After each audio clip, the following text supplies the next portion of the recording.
Bon, alors, écoutez, je vous propose qu'on commence l'émission tout de suite. Alors, je ne sais pas encore, j'espère que ça va aller parce que Gabriel avait peut-être un rendez-vous ce soir. Donc, il va peut-être partir un tout petit peu avant l'émission, mais c'est pas certain encore. Donc, on le sait pas, on verra, on le découvrira en direct. Et voilà. Alors, j'ai en profité pour lancer donc la Calling Station qui sera ce soir la numéro 57. Et je compte sur vous dans le chat pour donner avec moi le décompte traditionnel. On y va. Allez, 4, 3, 2, 1. Calling Station numéro 57, c'est parti.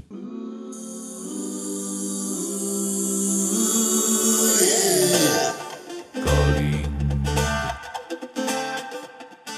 Calling. Calling Station.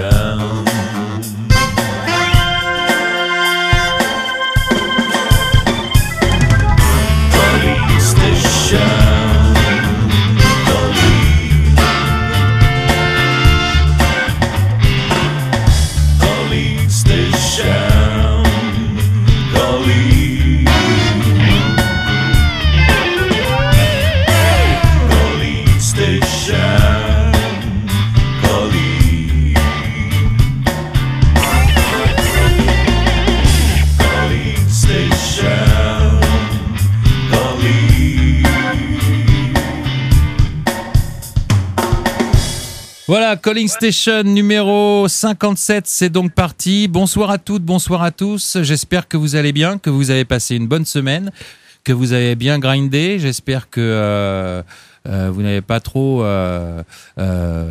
badronné, que vos bonnes mains ont été payées et que vous n'avez pas pris trop de bad beats. Quoi qu'il en soit, ce soir, on a des invités prestigieux que je suis content d'accueillir et d'accueillir à nouveau parce qu'ils sont déjà passés au micro de Calling Station. Donc avec nous, on va commencer quand même par la dame qui est là ce soir. C'est Vanessa. Salut Vanessa.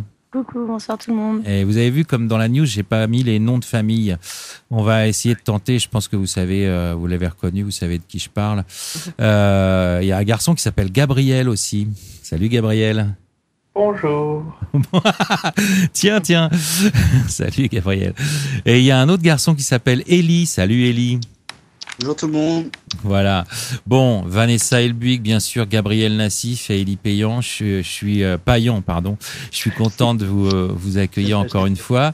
Et ce soir, il y aura pas Mike qu'on entend depuis quelques semaines régulièrement à mes côtés. Il est pas là ce soir. Je sais pas s'il a trouvé un fiche au casino de Gibraltar ou quoi. Mais j'ai fait appel à un homme pour le remplacer qui a un physique très approchant en fait. Il s'agit d'Antoine Maurice alias Free Clover. Salut Antoine. Salut. D'accord, ok. Ouais, c'est vrai, on est à la radio, donc on peut se permettre de dire que tu as à peu près le même physique que Mike. À peu près, ouais, la même voix aussi. Bon, Antoine, pour ceux qui ne le sauraient pas, les fidèles de l'émission le savent, mais bon, on peut quand même le dire pour les nouveaux, éventuellement. Non, on peut pas, non. On peut pas. Non. D'accord, on peut pas. Non, je parlais pas de ton physique. Hein. Non, mais même justement, on peut pas. C'est bon, on l'a suffisamment dit là. Ah bon, d'accord. Alors, on dit rien. Alors, on sait pas qui tu es et tu viens à l'émission, on sait pas qui tu es alors. L'homme mystère de l'émission. Bon, c'est l'homme mystère. D'accord. On va garder le mystère pour l'instant. Alors, ok, d'accord. Bon, bienvenue mystère, bienvenue à toi Antoine. Si tout le monde est là, c'est que je pensais sympa de faire un petit débriefing de cette semaine qui s'est passée à Cannes, hein, qui se finit ce soir, je crois d'ailleurs. Ça doit être la TF du main event en ce moment, je crois. Je sais pas où ils en sont. C'est exact. Voilà. Et donc vous y étiez présent, donc j'aurais bien aimé qu'on parle un petit peu de ça. On va parler aussi d'autres choses, on va parler de l'avenir aussi, on va pas rester sur Cannes pendant toute l'émission, on va juste faire un petit débriefing. Et j'aimerais mettre à l'honneur aussi une variante qui est pas toujours mise assez en valeur à mon goût, c'est le Omaha, le PLO, hein, plus particulièrement, Pot Limit Omaha. puisque tous les trois, vous êtes des joueurs de PLO. Et en plus, vous avez participé au WSOP de Cannes, au tournoi de PLO. Donc voilà, si vous êtes OK avec moi, on va commencer. Je sais pas qui veut prendre la parole en premier. Déjà par savoir un petit peu vos impressions sur Cannes. Hein. C'est la première fois qu'en France on a les championnats du monde. Avant c'était à Londres. Que ça se passait. Est-ce que déjà au niveau ambiance c'était sympa? Est-ce que l'approche déjà au feeling c'était cool? Et puis après on parlera un peu plus en détail de ce que vous avez fait là-bas. Alors qui veut prendre la parole en premier? On va laisser la parole à Gad parce que je pense que s'il doit partir c'est plus simple. D'accord. Non mais voilà. Ok. Allez, c'est Gab qui commence alors. Bon Gab, okay. Cannes, c'était sympa ou pas déjà? Premier, c'est feeling comme ça, tu t'es bien senti là-bas? Ouais, très sympa. L'organisation, tout ça. Était,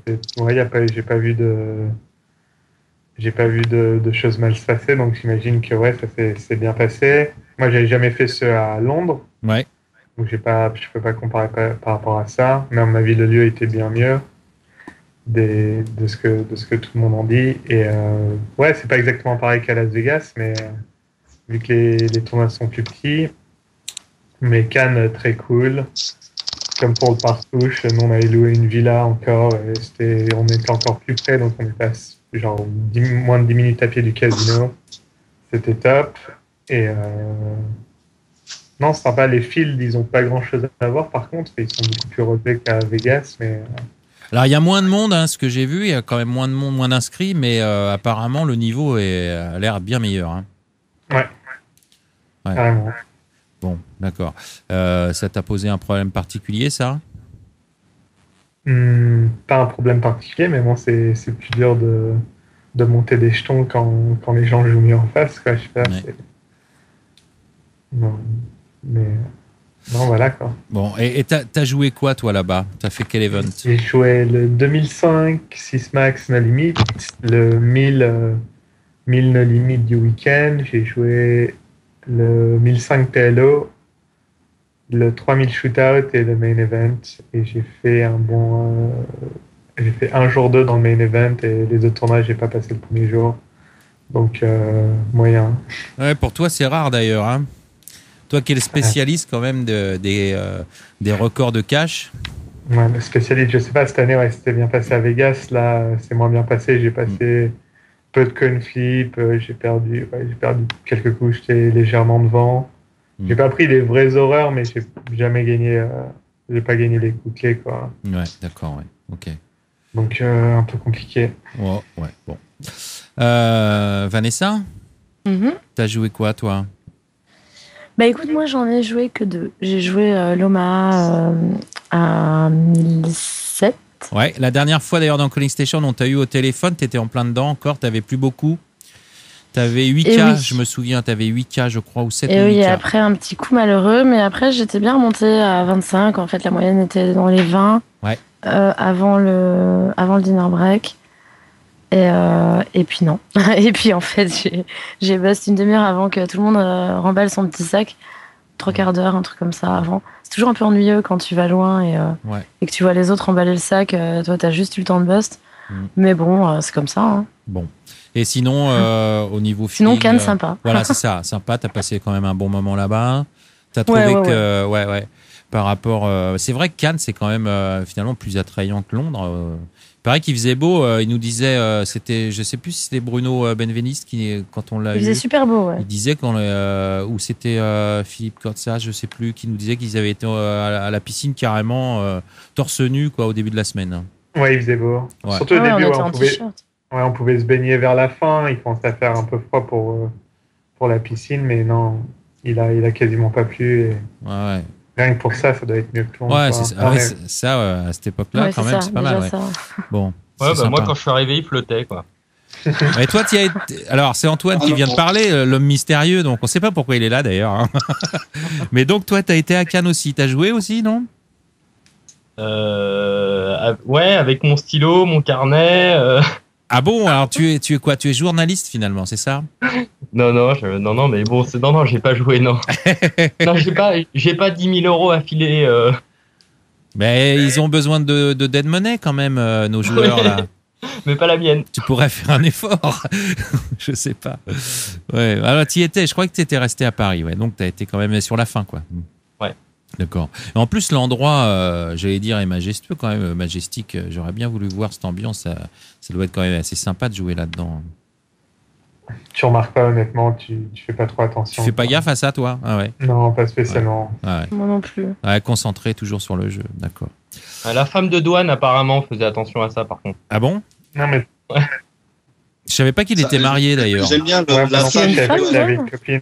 Il a une Enfin, femme? la nana de douane, quoi. Ah bon, la copine, ouais. Ah bon? Je savais pas qu'il avait une nana. Déjà, je savais même pas qu'il aimait les nanas, moi, tu vois. Mais J'ai lui non jamais plus. vu. Ouais. Ah bon. Une de ses copines a bien aimé ça. Ah, sa meilleure voilà, copine. c'est C'est sa meilleure copine, tu sais, Vanessa. C'est la meilleure copine, quoi, tu vois. Voilà. Bref. Je suis suspicieuse, moi, tout de suite. Ouais. Moi aussi, d'ailleurs, ça m'étonne un peu. Et Ellie, quant à lui, je crois, a fait un bon résultat. Qu'est-ce que t'as Oui. joué, toi? T'as joué? Moi, j'ai joué le Hold'em à 1000. Ouais. Et puis les deux PLO, c'était le programme que je m'étais donné avant de venir, puis je me suis tenu. J'ai fait un cash donc dans le PLO 5K, 17ème je crois, 17ème sur les 180 partants. Ouais. Donc là c'est quand même joli parce qu'il y avait vraiment un niveau de malade. Hein. C'était assez impressionnant. C'était très rare de tomber sur une table et d'avoir un gars qui était là en dead money, quoi. C'était vraiment très rare. J'en ai vu que 2 dans tout mon parcours. Je crois que j'en ai vu que 2 en fait à ma table. Ouais, Les pauvres. Si toi tu le dis et puis Gabriel l'a dit avant toi, on imagine que le niveau devait être quand même assez relevé. C'était assez incroyable. Vraiment, ça me donnait vraiment aussi un grand plaisir de monter des jetons et d'avancer dans ce tournoi parce que ça rendait forcément le résultat encore plus valorisant. Mais forcément ça s'est fini par une grosse déception quand même quand j'ai buzz parce que le pot que je perds à 17 left, c'est le pot qui m'a assuré la TF et puis je suis quand même devant au flop et c'est toujours un peu... Tu veux nous le raconter la dernière main ou... Ouais, la dernière main c'est standard, hein. Ça reste un coup standard quand même. C'est juste que j'ai trouvé que mon adversaire a fait quand même un gros coup de gambling sur le flop alors que après en avoir parlé avec plusieurs autres joueurs d'Oma, pour moi il doit fold, hein, c'est ce qu'on m'a amené à conclure. Grosso modo, je suis de big blind, c'est relancé par Cricket, qui on doit être en 5 000, 10 000, je crois qu'il doit faire 20 000 ou 25 000. Et Cricket qui est un très très bon joueur, sûrement tricky d'ailleurs, mais qui run good depuis 2 ans à peu près. Il joue. Oui. Non, et en plus à ce moment-là, il est chip leader et il écrase à table, mais complètement parce que moi, il était vraiment en mode agressif. C'était déjà la 3e fois ou 4e fois d'affilée qu'il relançait UTG. Donc, c'est assez rare de voir ça en PLO, quoi. Le gars, il relance UTG 3 ou 4 fois d'affilée, ma bébé là. Donc là, dès qu'il arrête, au bout de la 4e fois, je dis gentiment, je te préviens, tu commences à m'agacer. Parce que vraiment, reste UTG, quoi, en Oma, 4 fois d'affilée, une bébé, quoi, c'est quand même vraiment... c'était la première fois que je voyais ce cas de figure-là, quoi. C'est le seul qui m'a montré ce cas de figure-là. C'est-à-dire qu'il a confiance en son jeu post-flop, peut-être, je sais pas. De toute façon, il avait de la confiance tout court parce que franchement, il écrasait la table et il sortait les joueurs à l'appel. Donc, il a eu quand même un parcours jusqu'en table finale assez facile. Hein. Il a pas très peiné, il a pas très peiné, quoi. Ouais.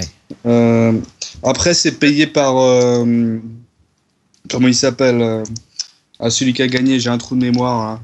Là. C'est payé au bouton par celui qui a gagné. C'est oui, mais alors je peux plus te dire son nom. Billy Rakis, voilà. D'accord. C'est Billy Rakis qui me paye.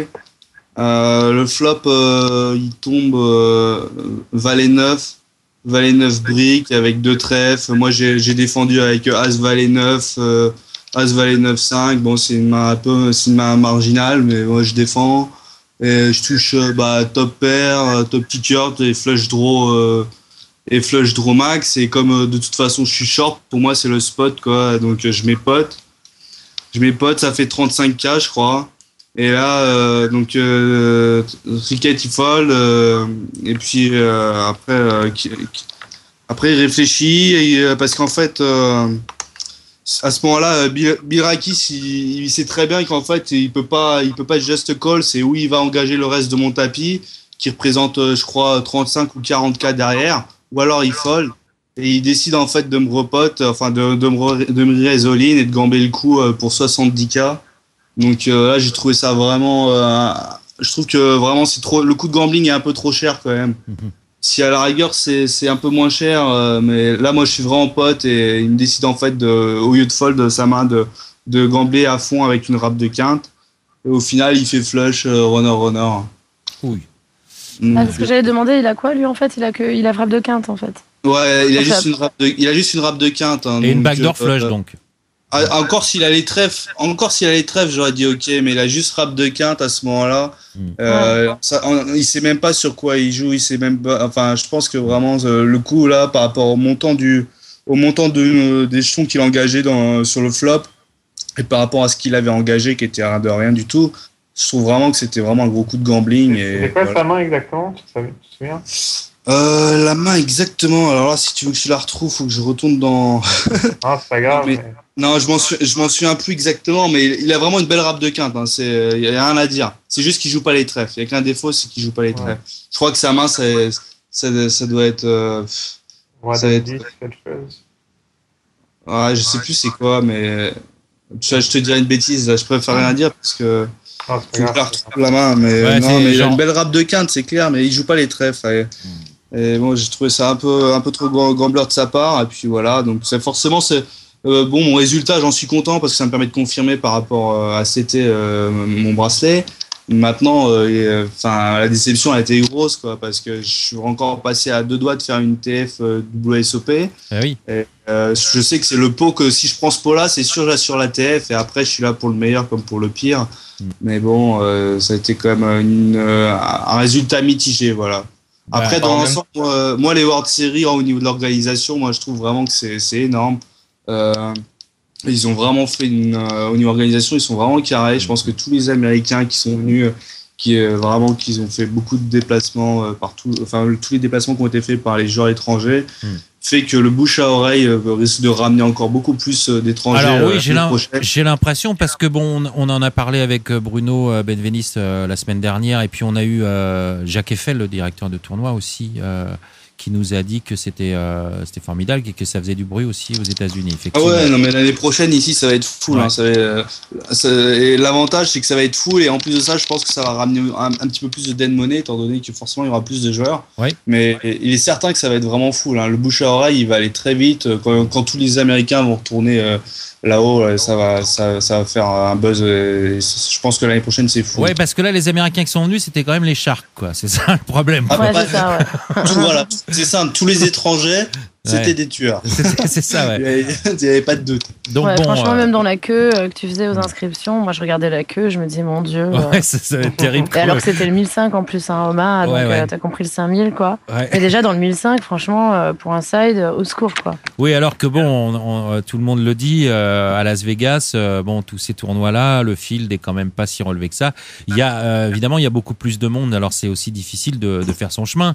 Mais ouais, là c'est un fil trop petit, donc c'est plus de sharks que de fish, c'est sûr. Quoi. Là, on dirait que c'est une série de sit and go qu'avec des sharks, quoi. Gros, tu changes de table. Pour trouver une bonne table, fallait que tu tombes sur une table avec 4-5 Français. Là, t'avais. Ouais, c'est ça. T'as le meilleur du point .fr, donc limite, c'est ce qu'on peut souhaiter de mieux, c'est de tomber sur un Français. Oui, évidemment, un mec qui est en vacances à Cannes à ce moment-là, qui a un peu de blé. Là, c'est bon. Mais il y en avait pas trop. Mais bon, c'est pas trop ça, quoi. Ouais. Moi, je le cherche encore, le gars au chapeau. Voilà, c'est ça, ouais. Un de touriste, je l'ai pas trouvé. Ouais, avec la chemise un peu ouverte et puis le truc qui pente, avec la photo de. Non, il y avait pas Jean-Carlos ou quoi. Ouais. Non. Ouais, parce que si tu tombes sur un Français du type Gabriel Nassif ou Hugo Lemaire, tu vois, typiquement, t'as pas gagné non plus. Tu dis, cool, à cette table, il y a un Français, puis tu sais, c'est Ludovic Laquet ou quoi, tu dis, ok. Ah oui, il y avait. C'est la dead money, elle est là, quoi. Déjà donc, moi, ma table, dommage, je me suis dit, bon, bah, elle cherche pas, c'est moi, c'est sûr. Donc, tu sais, je vois, je sais pas, les Français, c'était Stéphane Gérin. C'est ça, ouais. Et sa femme aussi qui était là. Il y a Eliane Boujna qui arrive. Ensuite, il y a un autre mec qui s'appelle il a été assez loin d'ailleurs, Ilan. Il a busté. Un autre mec qui s'est installé à ma droite, on me dit tu le connais pas, il est November 9 aussi par touche, il est deuxième en jeton. Ouais. Moi je m'étais dit cool, lui je le connais pas, je l'avais déjà ciblé comme étant possible d'être monnaie. Et le mec il arrive, il me détruit mes rêves, il me dit il est deuxième du par touche. Ouais. Je dis oui mais bon c'est un hold'em, bon je pense jamais. Et donc je me suis dit voilà, au bout d'un moment tu cherches la fiche. Et, comme dit Tripodex, au bout d'un moment si tu cherches trop, il y a un souci. Ça, tu connais le dicton. C'est que c'est toi. C'est que c'est toi, ouais.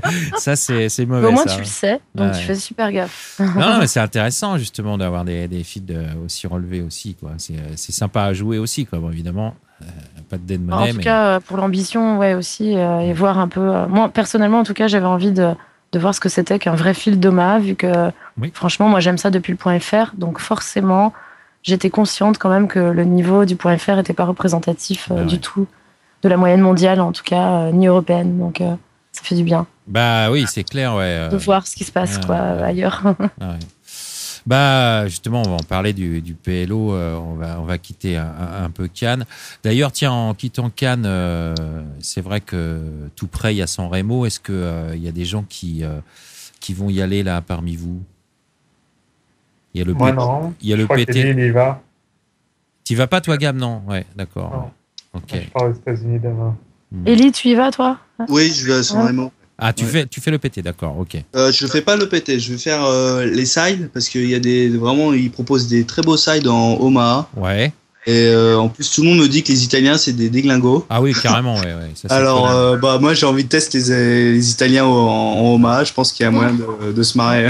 Ouais. Ah ouais, là, attention, tu vas pas avoir beaucoup de fold equity. Hein, ça. Tu peux rire jaune aussi, c'est possible. Hein. Je compte pas trop sur la fold equity. Là, si jamais il va falloir passer entre les balles pour monter un stack, mais une fois qu'on a monté un stack, ça peut être marrant. Ah ouais, ça c'est clair, c'est connu. Hein. Ils proposent, je crois, un 1000 € rebuy. D'accord. Après, bon, si je buzz dessus ici, ce que j'espère pas, parce que ça voudrait dire que j'ai pas fait des deux, mais après, si on le lendemain, il y a un 1000 € Hold'em PLO, freeze out, et après, c'est un 500 € rebuy PLO. D'accord, très bien. Tiens, il y avait un truc que je voulais te demander, quand tu as fait quand même une très bonne performance, 17e, tu as gagné le bracelet quand même cet été. Je me suis dit, mais pourquoi tu fais pas Dans ma tête, je me suis dit, pourquoi il fait pas le main event, Élie? Pourquoi je fais pas le main event? Tout simplement parce que je suis discipliné, que mon bankroll management me dit c'est pas la fête. C'est pas la fête, on peut pas buy tout ce qu'on a envie, même si l'envie était vraiment là. C'est pas possible, hein, parce que j'ai vraiment d'autres projets qui sont dans un premier temps donc de m'investir dans les tournois de PLO. Et à partir de là, je peux pas buy tout ce que j'ai envie. Hein. Donc c'est uniquement ça. Si j'aurais pris 100 000, 200 000, je te cache pas que je me serais peut-être posé la question de le faire, mais sinon, non. D'accord, ok. Bon, je demande. Moi, ça me fait plaisir aussi d'entendre ça. Ouais, c'est chouette. Ouais, c'est bien. Alors, évidemment, ça aussi, on va en parler un petit peu. Bankroll management, tu parles de ça et. On l'avait un tout petit peu évoqué avec Mike la semaine dernière. Élie, je le dis pour ceux qui n'auraient pas entendu l'émission de la semaine dernière, et va nous faire. Alors, je ne sais pas exactement comment ça va se passer, mais il va nous faire du coaching.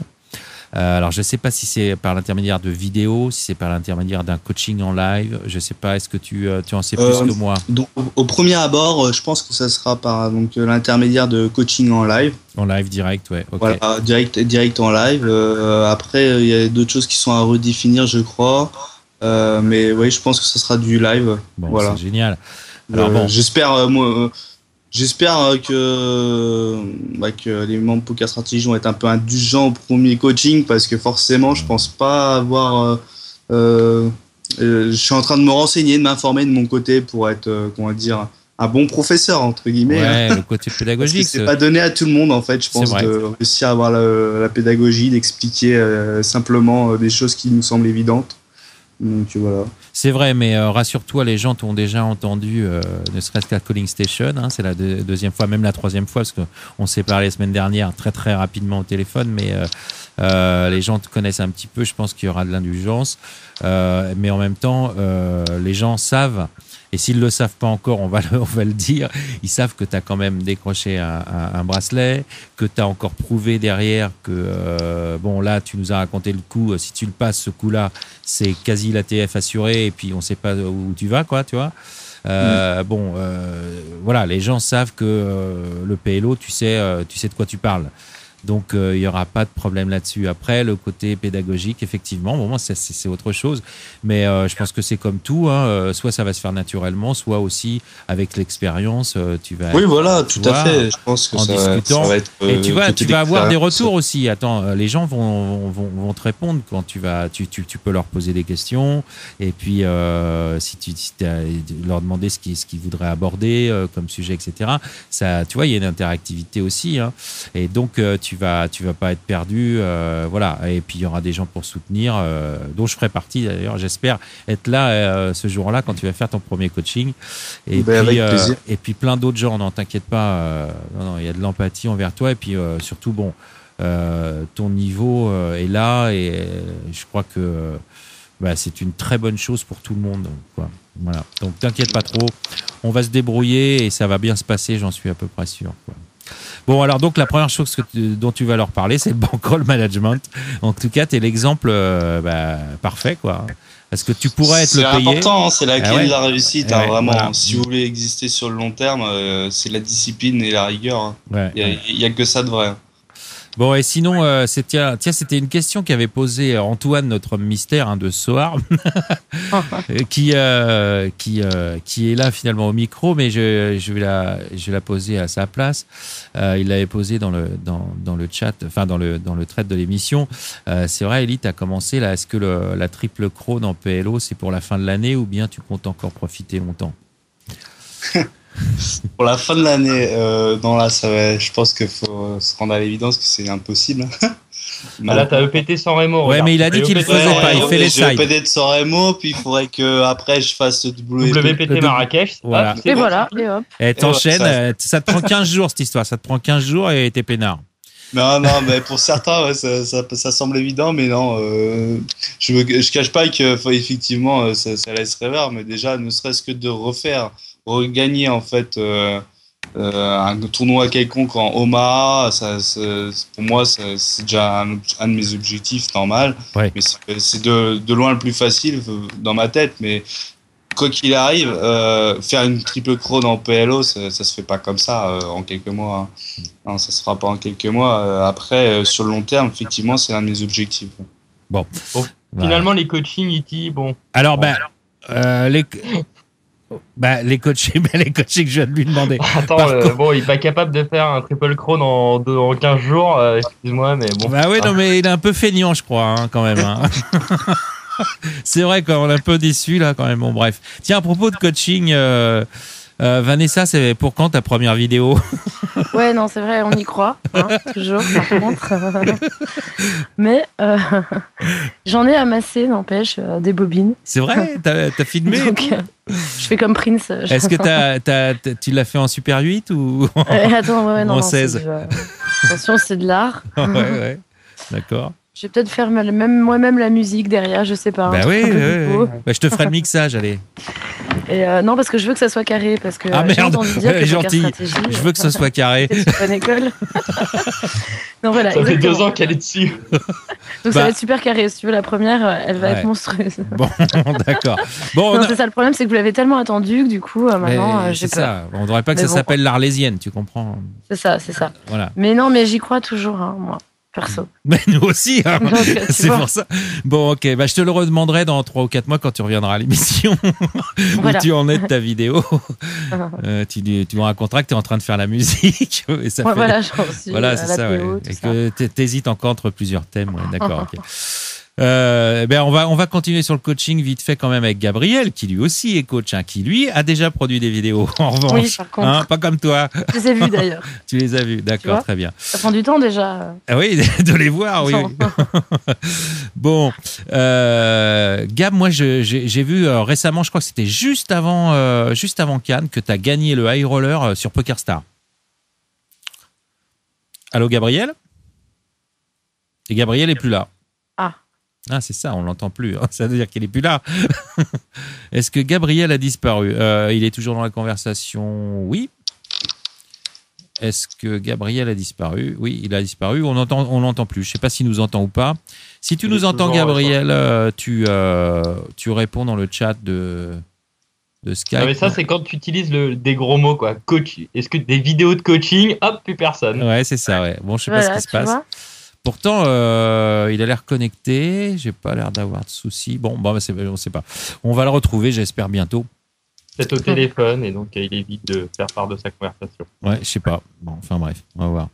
Bon, donc on lui posera la question après, mais je vais continuer quand même ma phrase. Il a gagné le high roller sur pokerstar.fr et en fait, il était en finale en HU avec un autre poker stratège qui s'appelle Fowan.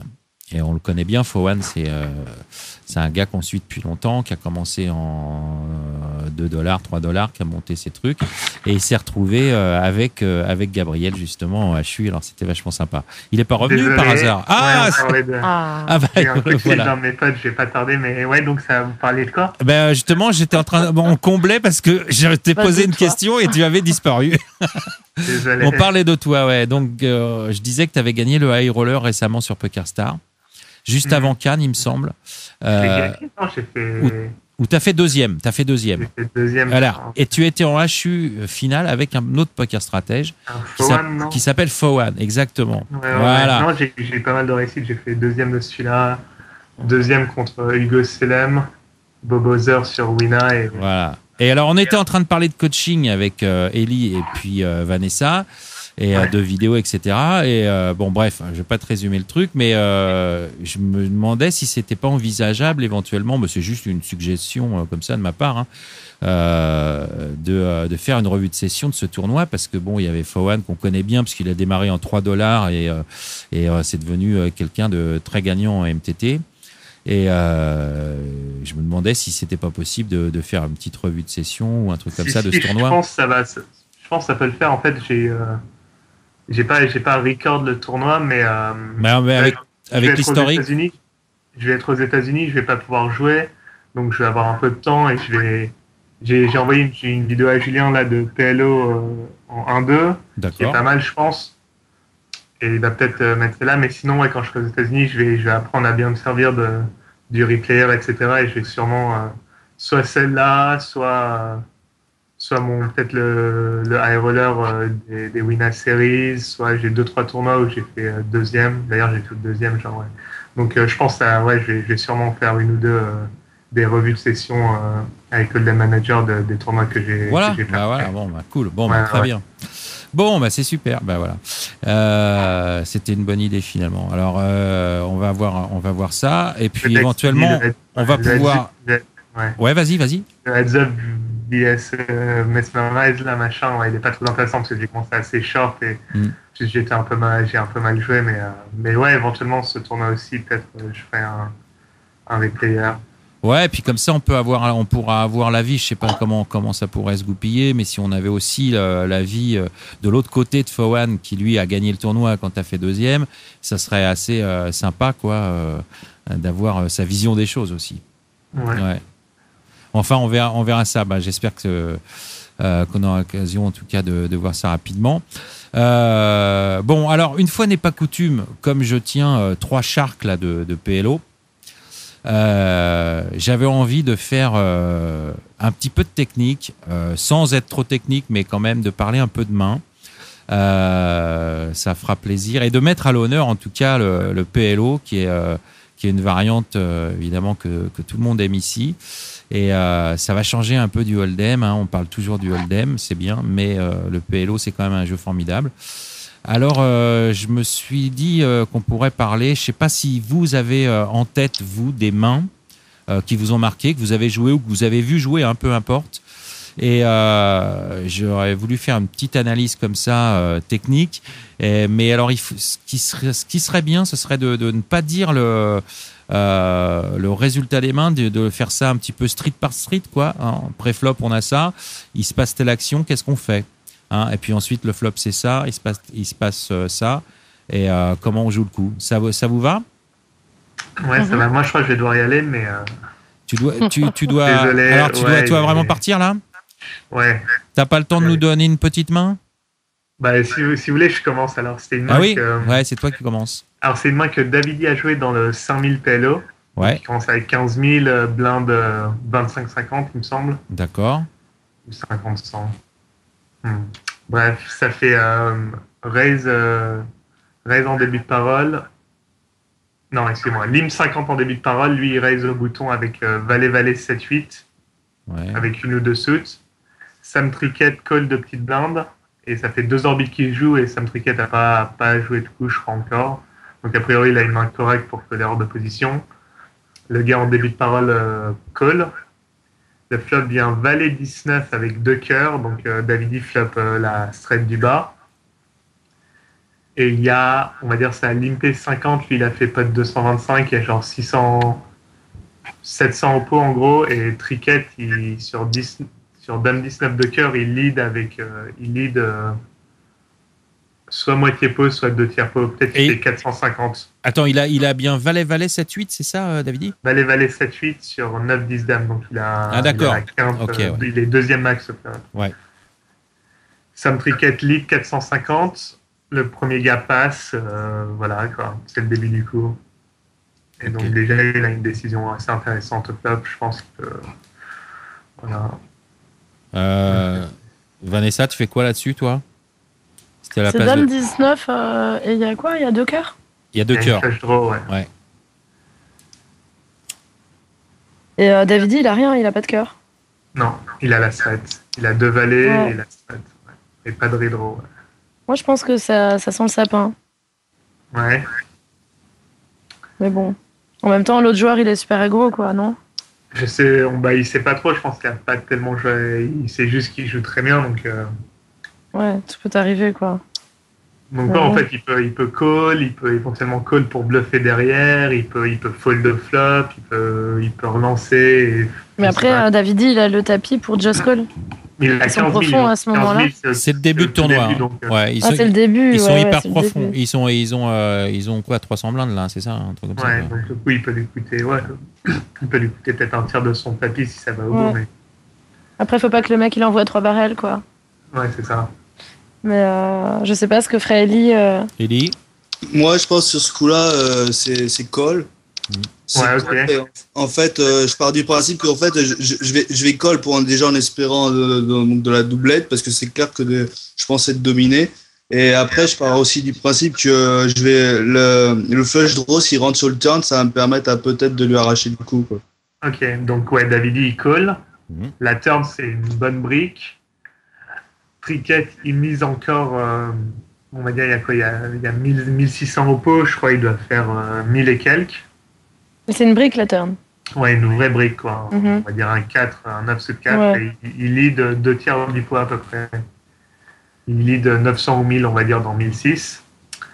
Et voilà, c'est à vous de jouer. Bon, il continue donc.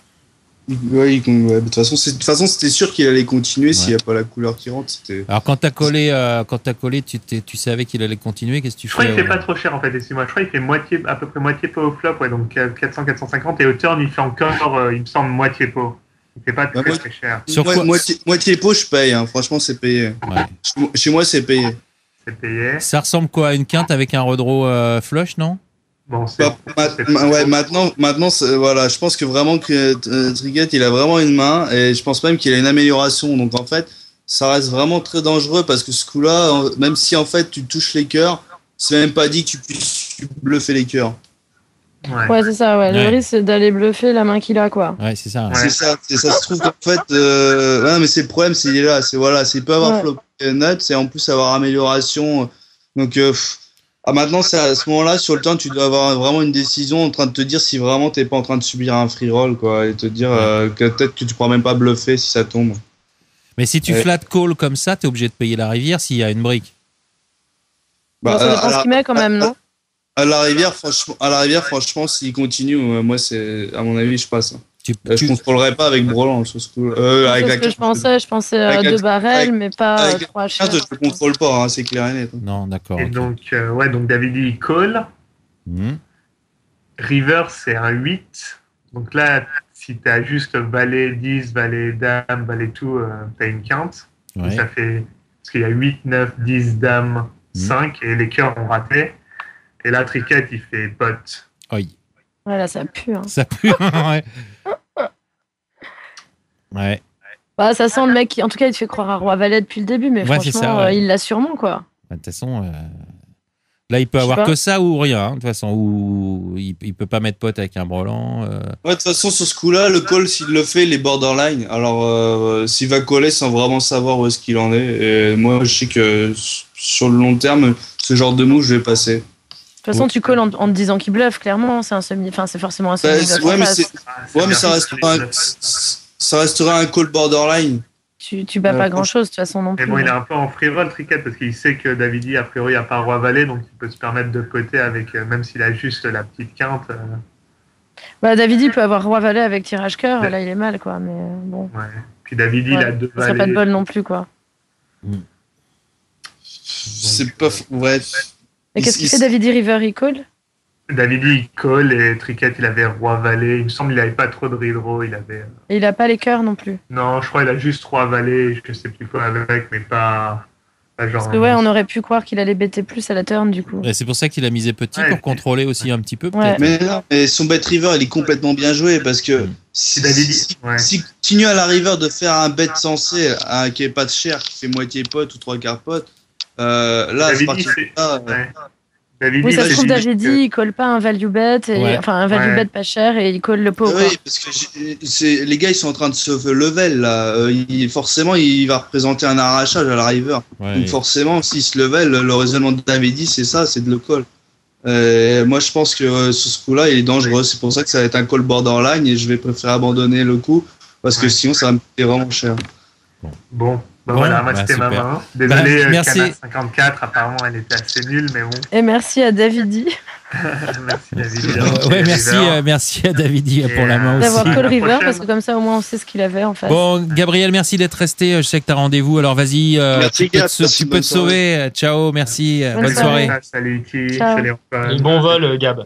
Ouais, merci. À plus les poker stratégistes. Ciao. Bon.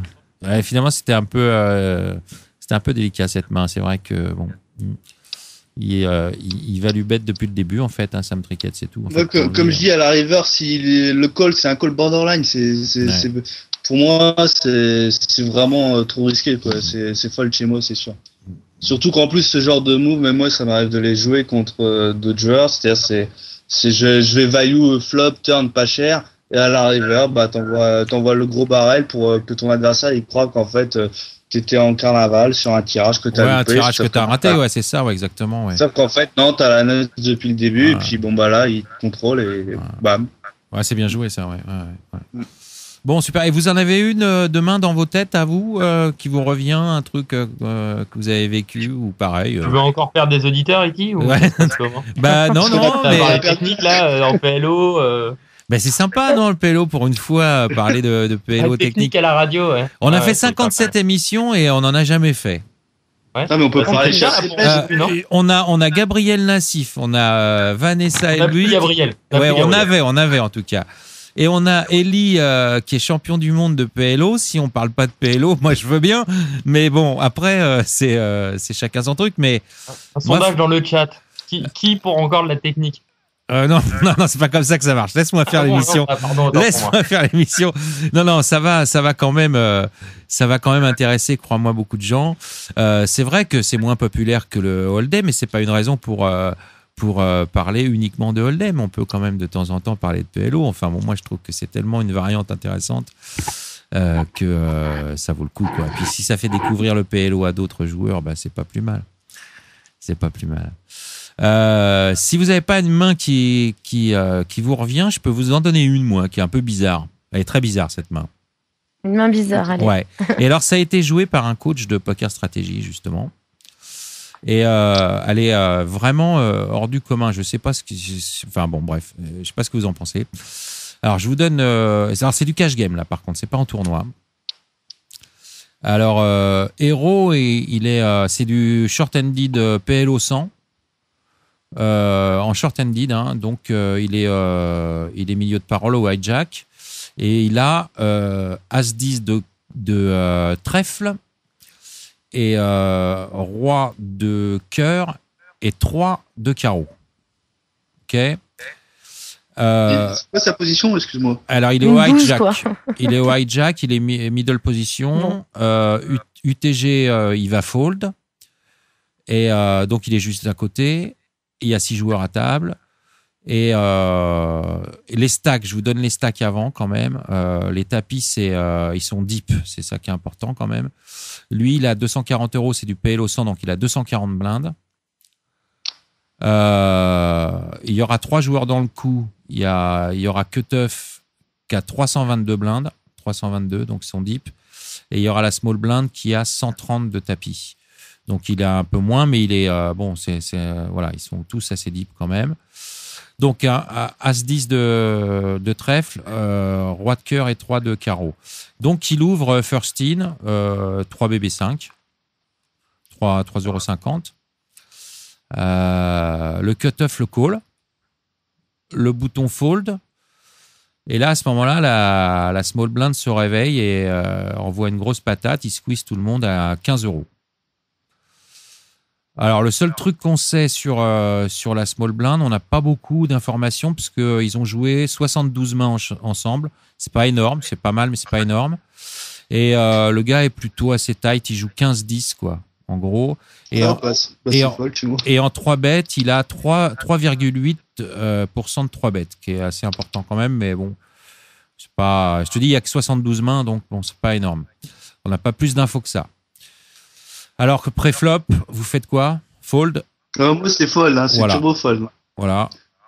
Et Vanessa? C'est vraiment une main en merde, hein, ça main, je veux pas dire. Moi, je fold, mais surtout qu'en plus, franchement, je joue plus en tournoi. Après, j'ai fait beaucoup de cash aussi cette année, mais pas à ces limites-là. Et même aux limites où je joue, c'est vrai que je pense que je fold, surtout face à ce que tu as dit par rapport à ce que tu as décrit, même si on a peu de mains. Mais c'est pour ça les stats, il a l'air serré, quoi. Donc, faut les prendre avec pincette, bon. Mais bon, il joue 15-10, donc on voit bien que c'est pas de toute façon un dégène, hein, ça c'est sûr.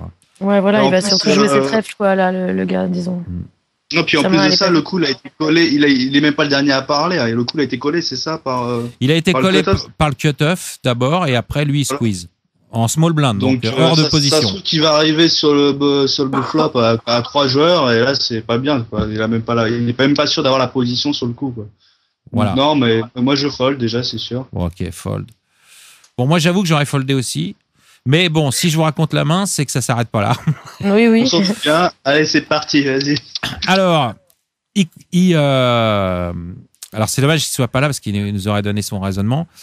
Mais bon, on va lui donner le nôtre, hein, enfin le vôtre en tout cas. Donc il colle. Il colle et derrière Cutoff, qui avait simplement collé avant, 4 bêtes à 61. Moi j'allais dire ça, c'est le risque en plus. Ouais. C'est terrible. Alors là, moi j'ai envie de dire c'est bien fait. Voilà. Ouais, c'est terrible. C'est le truc de ouf, quoi. Tu t'y attendais pas à ça, et l'autre il te met 61 dans la tête. Et alors, c'est pas fini. SB derrière. La SB s'énerve. Alors, la SB qui est le plus short, qui a 130 €. Hein. Les autres héros, il a 240 et l'autre au début du coup. Et Cutoff, il a 322. Donc, ils sont super deep. Et donc, le moins deep, il a 130 BB. Lui, il flat call.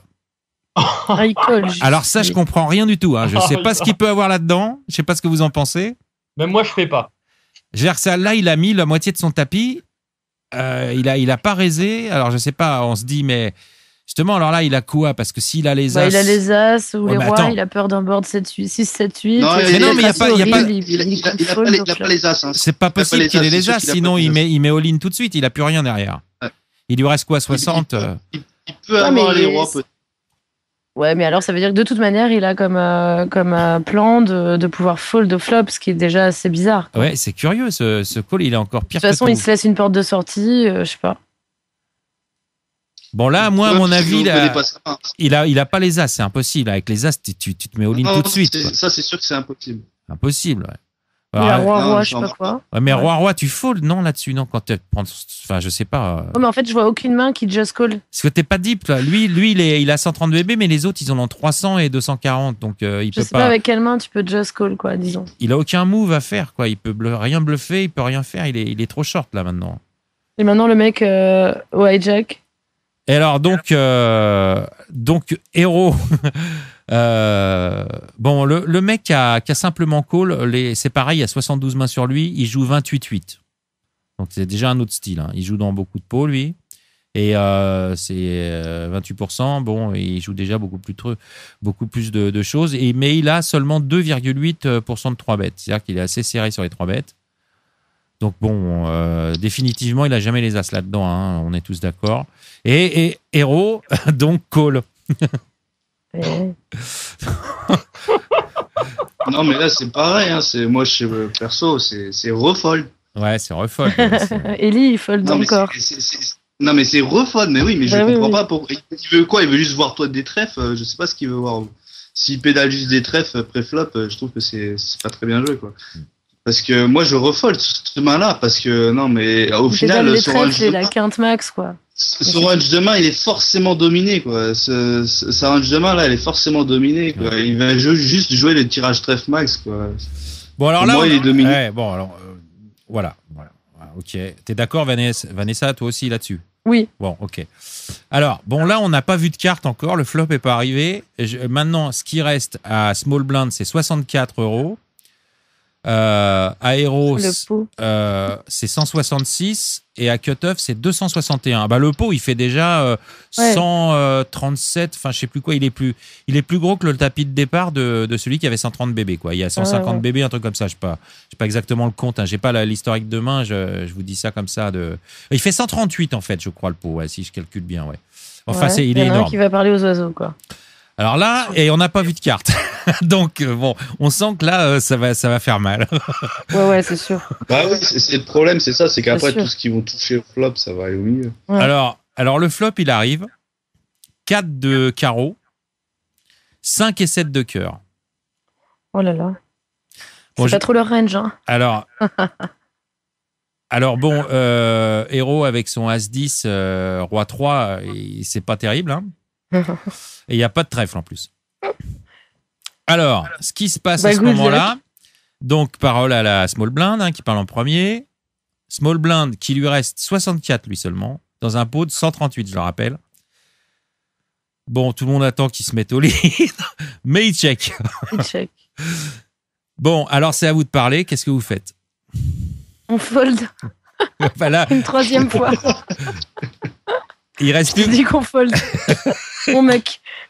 Bah, c'est la misère. Moi, franchement, je sais pas quoi. Non, qu'est-ce que tu fais là? C'est à toi la parole. Il a pas ouvert, hein, le small blind. Hein. Il lui reste 64. Et derrière toi, il y a le cutoff qui a 261, lui, par contre. Mais c'est lui le souci. Bah, Ellie, je t'en prie. Ah, mais moi, c'est check, quoi. Tu fold. Check. Je check. Bon, check, j'attends qu'il y en ait un qui move, je fold, quoi. Check fold, d'accord pour tout le monde, ok. Bon, d'accord, ok. Ça paraît évident, mais bon, parce qu'on ne sait pas ce qu'on va prendre derrière, puis on n'a pas trop d'equity, apparemment. Alors, effectivement, il check. Et cutoff derrière, qu'est-ce que vous faites à sa place déjà? Tiens, on ne sait pas sa main, mais qu'est-ce que vous faites, vous? Comme ça, vous bim, hein. Moi, perso, j'en vois la purée. Moi, j'en vois la purée, moi. Je sais pas ce que j'ai comme main, mais j'en vois. Perso, hein. Il y a 2 checks, là, l'autre, il y a 64, il check, on sait pas ce que ça veut dire. J'arrive à pas trapper avec 2 cœurs, tu vois. C'est quoi le flop? Ouais, mais de toute façon, le flop, c'est 4 de... C'est quoi déjà les briques du flop? C'est 4 de carreau, 5 et 7 de cœur. Alors, c'est pas tout à fait des briques parce qu'il y a quand même des raps de quinte, là. Ouais. 4, attention, 5, ça touche quand même pas mal les ranges de call. Mais enfin, bon, les calls à 60... Ouais, mais pas forcément la leur, quand même. Voilà, c'est ça. C'est tellement cher, les calls, là, que c'est un peu bizarre. C'est ça. Ça sent plus les grosses paires, mais bon. Il y a les cœurs, ouais. Bon. Moi, si je suis au cutoff, là, par rapport au coup, comment je l'ai agressé pré-flop, je demanderais instinctivement le tapis de la SB. Là. Ah ouais, moi la aussi, small blind, je lui demande son tapis, quoi, c'est clair. Ah, mais moi, avec rien, là, je mets la moitié du pot direct, quoi. Ouais, c'est le moment d'arracher le coup, ouais. Mais bon, voilà, ce qu'il a fait, c'est qu'il a check. Bon. D'accord. Alors, en fait, tout ça pour que tout le monde check au flop, finalement. C'est pour ça que le coup est incroyable, parce que là, le personne n'en cut-off, veut, du pot. Personne n'en veut de ce pot-là. Tu vois, il est quand même assez gros pourtant, tu vois. Et là, tout le monde check, quoi. Bon, Héros, on sait pourquoi, parce que lui, il a vraiment rien, et puis il y a le cut-off derrière. Bon, là, maintenant, il est emmerdé. Mais cut-off, alors que tout le monde a checké, il balance rien. Alors là, turn arrive, un 8 de cœur. Boum. Ah ouais. Super, elle est trop contente avec ça. 8 de cœur. Et donc la flush rentre, hein, on est d'accord. Et puis en plus, les quintes sont rentrées, enfin tout est rentré. La quinte flush carrément. Quinte flush aussi éventuellement, ouais. Et donc parole à la SB qui, avec ses 64, est à coller. Et lui, qu'est-ce qu'il fait? Je vous le donne en 1000, il check. En fait, il check jusqu'à la river. Et ben là, pour l'instant, il check. Je sais pas si on va voir la river, mais... Bon, une fois que SB check, qu'est-ce que vous faites à la place de Héros maintenant?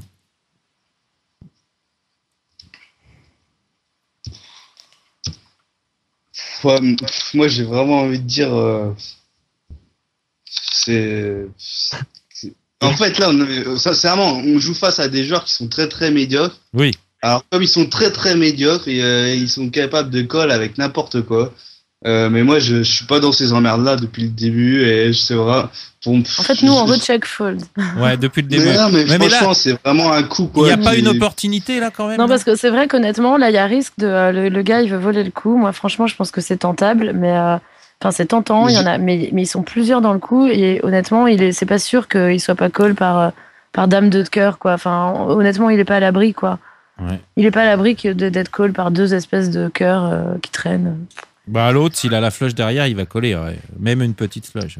Bah ouais, je sais pas. Je pense que c'est très dur maintenant hein, d'aller bluffer ce coup. Ils sont trop dans le coup, même si ça check depuis le début. C'est bizarre. Tout ce qui a été dépensé pré-flop, franchement. C'est curieux ce coup. Soit ils sont super passifs, soit il y en a un qui a un monstre et qui trappe, mais c'est très bizarre, quoi. Bah, il n'y a pas de carré, hein, de toute façon, déjà. C'est très bizarre.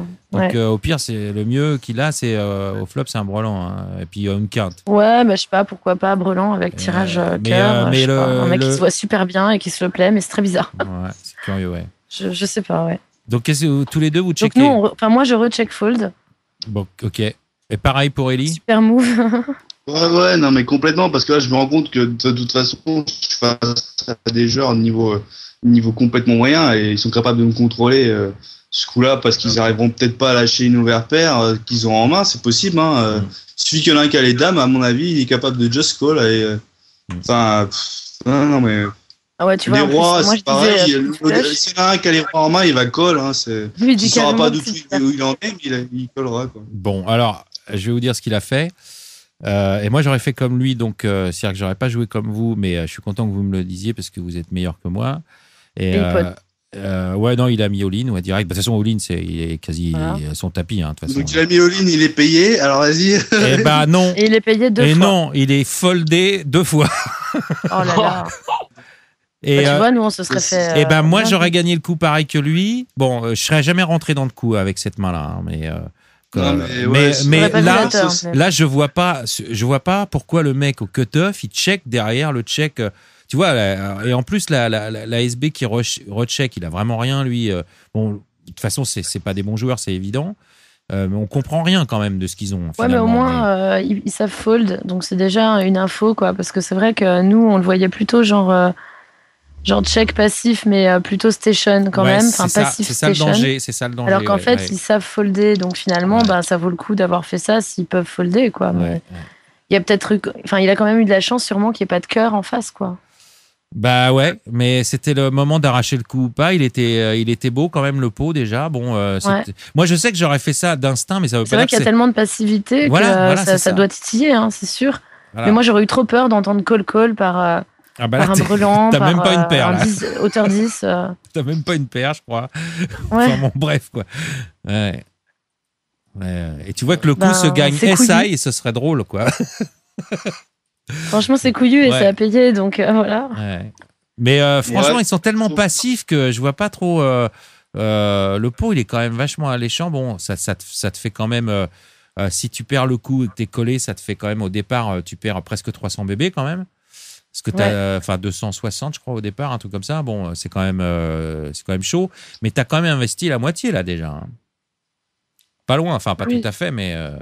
Ah bah de toute façon, là, il prend un gros pot, quoi. Ouais, voilà. C'est clair. Hein. Oui, il prend un gros pot, mais voilà, c'est vraiment risqué. Il a vraiment risqué gros sur cette main pour... déjà, pré-flop, il se met vraiment... Moi, je trouve vraiment que pré-flop, c'est tout est mal joué déjà dès les commencements. C'est vraiment se mettre vraiment dans des emmerdes, mais vraiment avec une main qui a vraiment mais pas du tout sa place par rapport au coup qui est présenté pré-flop. Non seulement il va être pris contre deux joueurs, enfin il est entre deux joueurs.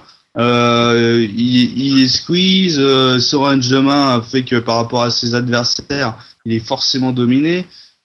Ouais, non, c'est vraiment, c'est quand même assez couillu, quoi, ce coup-là, vraiment. Bon, alors, j'ai choisi cette main aussi parce que bon, elle est dans une vidéo, hein, et d'ailleurs, ça a créé une discussion. Mais c'est une blague en fait, c'est ça? Non, c'est pas une blague du tout. C'est pas une blague du tout. Et il y a eu une discussion sur cette main, et la discussion est toujours ouverte. Donc vous êtes invités tous les deux à y participer. Je vous donnerai le lien du thread. C'est dans la section PLO, analyse de main. Et moi, j'en faisais partie de la discussion aussi. Mais bon, c'est comme il y a eu pas mal d'avis. On a maintenant les vôtres. Je ferai écouter l'enregistrement donc à Héros. Qui l'a dit, a joué un coup très très marginal. Hein. Il l'a expliqué d'ailleurs quand il a fait sa vidéo. Mais il a des arguments lui aussi, hein, bien sûr. Donc ce sera intéressant de... Bah, ça c'est sûr, c'est-à-dire qu'en plus, lui, il n'a pas plus d'historique que son tracker en fait. Ouais, puis 72 mains, c'est pas grand-chose même. Hein. Il n'a pas plus que ça, lui, voilà, non. Ouais. Non. Je veux dire, il n'a pas un historique. Non, parce que j'ai pris l'historique sur sa vidéo, et sa vidéo, on voit son tracker, et son tracker, il y a marqué 72 mains. Moi, je pense que franchement, s'ils les estiment, s'ils pensent que c'est des joueurs qui vont s'emballer pré-flop, mais qui après sont des joueurs passifs, post-flop, ce qui arrive, s'ils sentent que voilà, il est au-dessus, qu'il a un edge post-flop, ça peut arriver de faire ça. Alors globalement, moi, je sais que personnellement, c'est des choses que je peux faire sur des tournois pas chers du tout en Omaha.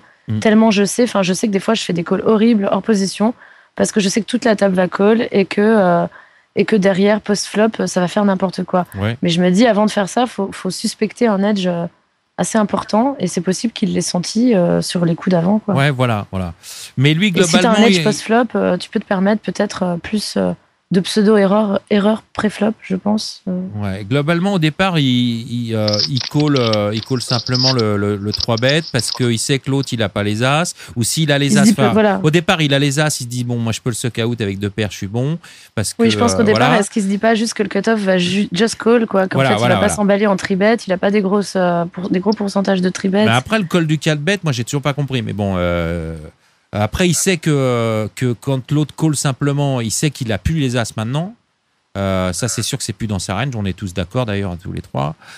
Puis s'il a call dès le début, de toute façon, est-ce que tu fold après, tu vois, voilà, après, il a besoin de combien d'equity? Il s'est embringué dans un truc tout de suite, en fait. Nous, ce qu'on disait finalement, j'ai l'impression que Ellie disait ça aussi, que finalement, nous, si tu fold au début, en fait. Mais après, à partir du moment où tu as commencé à call. Ouais, voilà. Après, tu as toujours une cote énorme en Omaha. Si tu as préparé que toi, je veux dire. Et grosso, voilà, c'est ça. Voilà. Faut pas se retrouver à être le dernier un peu bouseux à pas avoir call, quoi. Grosso modo, si je me trompe pas, il doit avoir besoin de 25% d'equity, ce qui est pas énorme. Ouais. Et je pense qu'il a estimé qu'il les avait, quoi. Ouais, voilà. Mais bon, c'est vrai que c'est chaud. C'est quand même une main très spéciale, là. Je pense que de toute façon, lui-même, il sait que c'est borderline. Ah ouais, complètement, oui. Non, mais parce qu'en plus, il joue pas du tout comme ça. C'est un joueur assez solide, tu vois. Et là, moi, j'ai été super étonné. C'est pour ça que j'ai pris cette main-là. Et bon, il fait pas trop ce genre de play, quoi. Et bon, là, j'ai trouvé intéressant d'en parler, quoi. Bon, ben voilà. Alors, je vais voir si combien il y a de morts dans le chat après la discussion technique de PLO. Alors, le lien de la vidéo... tu recherches, je sais pas, je l'ai pas là sur moi, mais tu vas tu fais une recherche PLO et Kojika, hein, c'est voilà, et ça doit être sa dernière vidéo, je crois. Voilà, Kojika, K-O-G-J-I-K-A, je crois, de mémoire. En tout cas, ses clients à lui, ils sont super intéressants parce que franchement, il joue à des limites assez importantes et Ouais, s'emballer pré-flop et être aussi passif post-flop, franchement, moi j'aurais voulu voir ça à Cannes, quoi. Mais c'est Noël un peu, franchement. Ouais. Mais là, c'est rare d'avoir autant de passivité. Il joue sur le .com, lui, parce qu'il est belge et il a le droit de jouer sur le .com. Sur PokerStars, ça s'est passé. Voilà, alors attention, tu nous avais pas dit .com. Ouais, enfin bon, c'est vrai que ça, c'est pas tout à fait pareil. Le .fr est peut-être moins passif post-flop, hein, franchement. Mais c'est un peu, je pense que le .fr, plus on monte dans les limites, plus c'est dur en fait. Oui, sûrement. Parce qu'il y a quand même les bons règles qui sont là dans les limites après la NL 100, 200 et tout ça, quoi. Ce qui n'est pas forcément toujours le cas sur le .com. Ouais. Mais c'est peut-être plus passif post-flop. Ouais. Bon, moi, je sais pas, je joue pas aussi haut, donc j'en sais rien. Oui, mon cher Aloman qui vient d'arriver. Alors, Aloman qui est québécois, qui t'accueille évidemment avec son élégance naturelle, qui dit c'est qui femme. Oui, j'ai vu. C'est Vanessa Elbuy. Bonjour Moundir. Bonjour Moundir, qui contrairement à toi, elle est championne du monde. Et puis j'ai un deuxième bracelet à côté de moi, qui est Ellie Payan, qui est aussi championne du monde. Alors, voilà. Donc Aloman qui est aussi coach de HU, mais qui n'est plus coach. J'ai lu qu'il voulait arrêter parce qu'il n'arrive pas à se réveiller le matin. Parce qu'en plus il y a les horaires évidemment au Québec avec les décalages, mais bon je sais pas. J'ai lu que tu voulais arrêter Aloman. Tu me confirmes? Je ne sais pas dans le chat. Ouais, Sick News, ouais, bon, c'est fini. Bon, il n'est pas resté longtemps coach, mais c'est juste une question de timing, en fait. C'est dommage parce que c'est un très bon joueur de HU, il est spécialisé dans les sit and go HU, en les hautes limites, 500 et $1000, et voilà. Donc, ouais. Donc, c'est un très, très bon joueur. Mais bon, il est marrant, quoi. Il va t'appeler femme, il va te demander si tu as des beaux tétons tout à l'heure, des trucs comme ça. Bon, ça, c'est son truc. C'est son truc. Hein. Vous pourrez écouter une émission que j'ai fait avec lui et il a confirmé. D'accord. Mais bon, il est très sympa, hein, finalement. Hein. C'est pas un problème. Mais bon, il est comme ça. Voilà. Mais cela dit, en HU, c'est quand même un client et voilà, c'est limite habituel, c'est quand même $500 de sit and go, donc faut déjà quand même pouvoir assumer ça, quoi. Voilà, bah écoutez, j'espère quand même que on a fait une exception, que le côté technique vous a quand même passionné un tout petit peu. Personnellement, je voulais pas rater ça avec les invités qu'on avait ce soir. Hein. On a eu l'occasion de parler un peu de PLO, faut en profiter. Et est-ce que dans vos projets à tous les deux, vous avez tu nous l'as dit, toi, Ellie, tu pars direct pour faire les sites de PLO à San Remo. Oui, mais Vanessa, toi, tu y vas pas. Tu nous as dit, tu vas faire autre chose, non? Ouais, non, San Remo, non, parce qu'après, a priori, à San Remo, il y a toujours des petits problèmes de patch, de logo, tout ça, c'est pas facile trop pour les sponsors. Ah oui. Donc, normalement, je devrais faire le WPT Marrakech avec Poker 770. Et après, il y a Prague. Ah, il y a Prague après, ouais. Ouais. D'accord. Enfin, il y a des petites choses quand même assez sympas l'hiver, quoi, aussi. Mais là, toi, tout le temps, hein. tu vas jouer en Hold'em, là. Tu vas pas jouer en PLO. Oui, mais après, moi, dès que je peux, si maintenant je peux trouver du temps pour un petit side Omaha, c'est sûr que...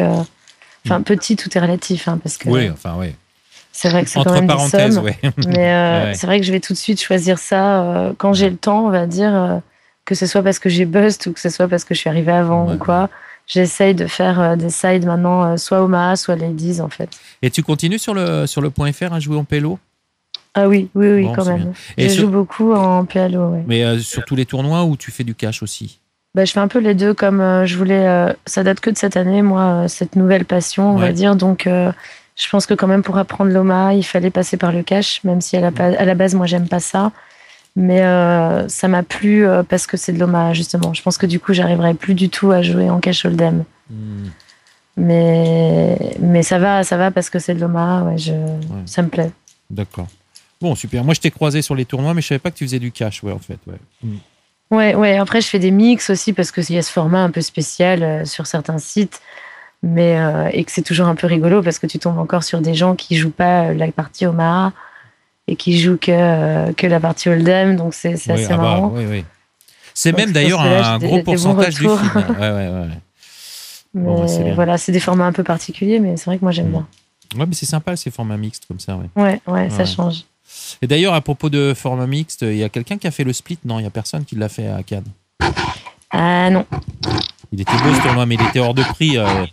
Je crois qu'il. C'est ça, je pense que c'était un peu le prix du main. Je crois que c'était 10 000 ou 11 000. Oui, c'est ça, c'était 10 000. C'est ça. Et moi, c'est un peu comme Ellie. Ça fait cher, là, quand même. C'est pas parce que tu as gagné un bracelet. Disons qu'à partir du moment où tu n'as pas gagné le main, ou tu n'as pas gagné le 5000 ou quoi, je pense que après tout le monde fait ce qu'il veut, mais. C'est pas raisonnable, ouais, c'est mais ça. sur sa bankroll, c'est. Après, disons qu'il faut pas s'étonner si t'es broke. Faut vraiment espérer René Good. Moi, je suis vraiment consciente que quelque part, je ne pense pas du tout avoir eu que de la chance, mais je suis consciente que j'ai René Good cette année-là et que ça peut tourner. Voilà, quoi. D'ailleurs, je run moins Good cette année et je pense que c'était pas difficile de runner moins Good, en fait. J'essaye d'être très carpe diem, quoi. Donc, je me dis si jamais. Je sais que j'ai eu ces réflexions-là, même quand j'ai fait des sats ou quoi. On m'a déjà dit, ah tiens, tu te le buy-in pas direct, mais. C'est vrai que je le vois pas du tout comme ça, quoi. T'avais pris combien, toi, Vanessa, quand t'avais gagné? Moi, j'avais pris 200 000 $, en fait. Et je me dis, c'est vrai que bien sûr, ça change ta vie, mais à court terme, à moyen terme, ça change pas ta vie de poker à vie. C'est pas quelque chose qui te retourne complètement, avec lequel tu peux te sponsoriser 200 000 par an comme ça. Non, c'est pas. Non, c'est 18 10K, 18 10K euros, 17 10K voilà, euros. aujourd'hui, les EPT, les WPT, c'est 10K. Donc, je pense que c'est. En fait, en gros, je le faisais moi, je l'ai pété en un an. Et après, faut prier pour que cette année soit bonne, quoi. Je le vois pas trop comme ça. Non, c'est bien. Non, mais de toute façon, vous avez raison, vous l'avez confirmé. D'ailleurs, toi, tu avais pris à peu près la même chose, non, Ellie, quand tu as pris ton bracelet? Plus, je pense. Un peu plus, mais pas beaucoup plus. 250, un truc comme ça, non? Presque 300, 293. Ah, quand même, ouais. Je crois. 300, ouais, d'accord. Donc 6 mois de plus de poker. 6 mois de plus de poker à coup de main event, quoi. Hein. Voilà, c'est ça. Ouais, t'en fais un par semaine pendant 30 semaines et puis après t'es broke. Et encore, tu comptes pas les frais. Hein. Ouais, c'est pour ça qu'il faut faire attention, ça va très vite. Je suis content de, vous voyez, hein, deux bracelets, 2 champions du monde, 2 têtes sur les épaules. Et puis c'est eux qui ont raison. Hein, c'est ça clair, fait du bien aussi. Ouais, non, mais vous avez raison. Vous avez raison parce que ça serait vraiment con. Vous le savez, c'est arrivé à d'autres. Hein, qui ont gagné beaucoup d'argent et plus que vous. Oui, Alloman qui dit que les parties sont chères aussi. Ça aussi, c'est à prendre en compte. Les sponsors ne s'en rendent pas assez compte de ça, je pense aussi. Mais il faut payer la fête à Cannes, les bars, tout ça, quand t'as boss. Comme il dit, tout ça. Surtout quand t'invites Vanessa Elbic, quoi. C'est ça. Bon, alors Antoine, puisque maintenant tu as envie de parler, l'homme mystérieux, raconte-nous un petit peu des petites anecdotes sur Vanessa, je sais pas, sur Ellie. Toi qui as ton carnet et ton crayon toujours comme ça. Ton téléphone portable, téléphone portable avec ta caméra et tout là. Qu'est-ce que t'as surpris J'ai surpris Gabriel Nassif qui jouait l'agent de Vanessa. Ah ouais? Raconte-nous ça. Tiens, c'est bizarre. D'ailleurs, Gabriel te facturera peut-être un peu pour le chronopost qui t'a permis d'avoir les patchs en temps et en heure. Ouais, c'est vrai que c'était. En fait, ce qui s'est passé, c'est qu'il n'y avait pas Vanessa avait pas ses logos Poker Stratégie, et donc tout comme Ellie, en fait, c'est Gabriel qui a fourni. En tant que membre historique, c'est lui qui a fourni à tout le monde. C'est ça, c'est notre fournisseur officiel. Donc voilà pour la petite anecdote. Et donc c'est le facteur. En fait, c'est pas un coach, c'est le facteur de Poker Stratégie, évidemment. Exactement. Livreur. Exactement. Sinon, moi, j'avais un espèce de vieux logo sur mon sac. C'était pas terrible. Bon, d'accord. C'est un facteur de luxe, hein, quand même. Hein, ça va. Ouais. Non, c'est bien. D'ailleurs, c'est le seul invité qui n'avait pas un bracelet ce soir. Hein, entre Antoine, c'est un peu différent, mais Gabriel, je pense que ça va venir un jour. Hein. C'est pas possible. Je lui souhaite, hein, en tout cas. On lui souhaite tous, bien sûr. Il a 17 cash. Il a 17 cash. Il a 17 cash et il a. Alors finalement, je crois que c'est Fabrice Soulier qui a encore le record de cash français. Sur la même année. À Las Vegas, sur la même année, mais il est pas loin. Hein. Il en a fait 6 et Fab, il en a fait 7, je crois. Hein. Ouais. Ah ouais, là, ça fait déjà du lourd. Ouais, cet été, il a pas arrêté. Hein. Il a failli faire fort encore, mais il a fait que des cash, quoi. Pas de bracelet. Mais bon. Gabriel, Une seule TF cette année. Il a fait une TF aussi quand même, oui. Ouais, mais bon. Ouais, enfin, c'est beau quand même. Oh, arrête, c'est bon. Regarde, il y en a 2 qui en ont gagné là. C'est bon. Ouais, je sais bien, mais bon. Non, ça, c'est le problème des MTT. Mais tu vois bien ce qui est arrivé quand il nous raconte sa main. Ellie, c'est passé à quoi à pas grand-chose. C'est un peu triste. C'est toujours comme ça, mais c'est pareil. Ouais, mais Ellie, faut pas oublier une chose, c'est que Ellie, ce que Ellie oublie de dire aussi et qui est très beau, c'est qu'il avait 8 bébés à un moment donné dans le tournoi en début de D2, quoi. Ah, tu parles de Las Vegas, là? Pas en début, en milieu. Au milieu de D2. À Cannes ou à Las Vegas? Ouais. À Cannes, ouais. Non, mais attends, à Las Vegas, il a fait le yo-yo aussi, tu le confirmes? Aussi, ouais. À Las Vegas, c'est encore pire. Il s'est tapé le luxe d'arriver alors que la FTF avait commencé. Moi, ça, j'adore. Ah bon, t'es arrivé après? Ah bon, t'es arrivé après? Je savais pas ça. Mais oui, il est arrivé après. Je suis arrivé 20 minutes après. Ah non, c'est pas vrai. T'imagines comment ils ont dû tilter, les mecs, il est pas là et il gagne, tu sais. Ouais. En plus, les gars, ça fait 3 heures qu'ils se battent. Non, mais je les ai agacés parce que dès que je suis arrivé, j'ai gagné mes 2 premières mains, j'ai senti que ça allait agacé. Ouais, mais ça, c'était une stratégie commerciale. Ouais, mais attends, moi, après, je t'ai suivi, t'as fait le yo-yo quand même. T'as perdu des coups sans arrêt, t'en as remonté, t'as remonté des jetons. Mais à la TF, c'était normal, c'est parce que je jouais la gagne et j'étais prêt à jouer les jetons, je les bloquais pas. Ah ouais, là, tu y as été, mais grave. Il avait perdu 2 heures, alors il a fallu qu'il se rattrape après. C'était là, autant quand on a discuté des analyses de main, tu contrôles tout, et puis je pense que tu contrôles tout. Là, bon, c'est pas que tu contrôlais pas, mais tu y as été au niveau de l'agression. Le problème, c'est que quand on arrive après dans une table finale et qu'on est là vraiment pour jouer la gagne, là, c'est sûr que au niveau contrôle pote, machin, non, faut mettre la pression à mort. Ouais, t'as mis la pression tout le temps et t'as pas joué les paliers. Hein. Non, mais j'ai vraiment mis la pression à tout le monde, j'ai joué tout le monde parce que de toute façon, j'ai remarqué qu'ils jouaient un peu plus ou moins les places payées. Et pour moi, c'était une aubaine de leur mettre la pression à tous, quoi. Et c'est ce que j'ai fait. Hein. Donc forcément, des fois, je mettais des gros coups de yo-yo, ça faisait que j'ai beaucoup changé ma vitesse en TF. Bon. J'ai eu des gros changements de vitesse, mais bon, c'est bien passé dans l'ensemble. Ah bah ouais, finalement, oui, je crois, oui. C'est clair. Ah ouais, non, mais moi, je te suivais. Moi, j'ai adoré le démarrage, en tout cas. Ah mais ça, j'avais pas vu, par contre. Moi, ça m'a vraiment fait rire. Ah, et ça, j'avais zappé. Les autres, ils ont pas adoré. Hein. Moi, c'est ça, je me suis dit, ils sont complètement tilt.